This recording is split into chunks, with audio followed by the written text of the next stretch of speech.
কিন্তু যদি মুসলমানদের বলি আপনি কি, কেউ বলে আমি হানাফি, কেউ বলে শাফি, কেউ বলে হামলি, কেউ বলে ওয়াহাবি। নবীজি কি ছিলেন? তিনি কি হানাফি? তিনি কি শাফি? তিনি কি হামলি? তিনি কি মালিকি? তিনি কি ছিলেন? তিনি মুসলিম ছিলেন। এই যুগে এসে বুঝবেন কারা খাঁটি দল, কারা মুহাম্মদ সাল্লাল্লাহু আলাইহি সাল্লামের দলের অনুসারী।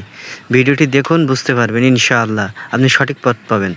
মিস্টার জাকির প্রশ্নটা করেছে আমার এক অমুসলিম বন্ধু। সে আমাকে বলে যে মুসলমানদের মধ্যেই বিভ্রান্তি আছে। মুসলমানরা নিজেরাই এক অন্যকে প্রশ্ন করে যে আপনি কি ওয়াহাবি নাকি আপনি একজন সুন্নি। তার মতে মুসলমানদের বিভ্রান্তির মধ্যে রয়েছে। এখন এ ব্যাপারে আপনি কি বলবেন? এ ব্যাপারে আমরা মুসলমানরা কি বলতে পারি? বোন, আপনি বললেন যে এক অমুসলিম বোন প্রশ্ন করেছেন যে মুসলমানদের নিজেদের মধ্যে বিভ্রান্তি আছে যে আপনি কি ওয়াহাবি নাকি হান্নাফি, শাফি নাকি মালিকি। তাহলে মুসলমানরা বিভ্রান্তির মধ্যে আছে, এর উত্তরটা কি? আমি অমুসলিম এই বোনের সাথে একমত। দুর্ভাগ্যজনকভাবে মুসলমানরা এখন অনেক ভাগে বিভক্ত। তবে আমি যখন হিন্দুদের বেদ পড়তে বলছি তখন মুসলমানদেরও কোরআন পড়তে বলছি।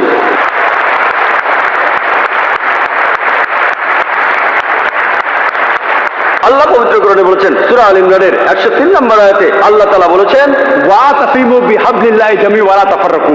আল্লাহর রজ্জু শক্ত করে ধরো আর বিচ্ছিন্ন হয়ো না। আমরা আল্লাহর রশি ধরবো, আর সেই রশি হলো পবিত্র কোরআন আর সহিহ হাদিস।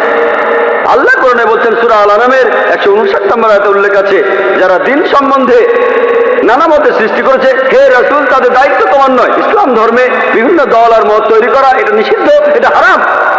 কিন্তু যদি মুসলমানদের বলি আপনি কি, কেউ বলে আমি হানাফি, কেউ বলে শাফি, কেউ বলে হামলি, কেউ বলে ওয়াহাবি। নবীজি কি ছিলেন? তিনি কি হানাফি? তিনি কি শাফি? তিনি কি হামলি? তিনি কি মালিকি? তিনি কি ছিলেন? তিনি মুসলিম ছিলেন।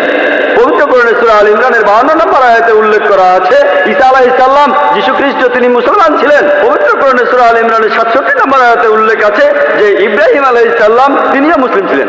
পবিত্র কোরআনে সূরা ফুসিলাতে 33 নম্বর আয়াতে উল্লেখ করা আছে, ওমান আহসানু ক্বালাম মিম্মান দাআ ইলাল্লাহি ওয়া আমিলা সালিহান ওয়া ক্বালা ইন্নানি মিনাল মুসলিমিন। সেই ব্যক্তির চেয়ে কে উত্তম যে মানুষকে আহ্বান করে আল্লাহর পথে, সৎকর্ম করে আর বলে আমি মুসলমান।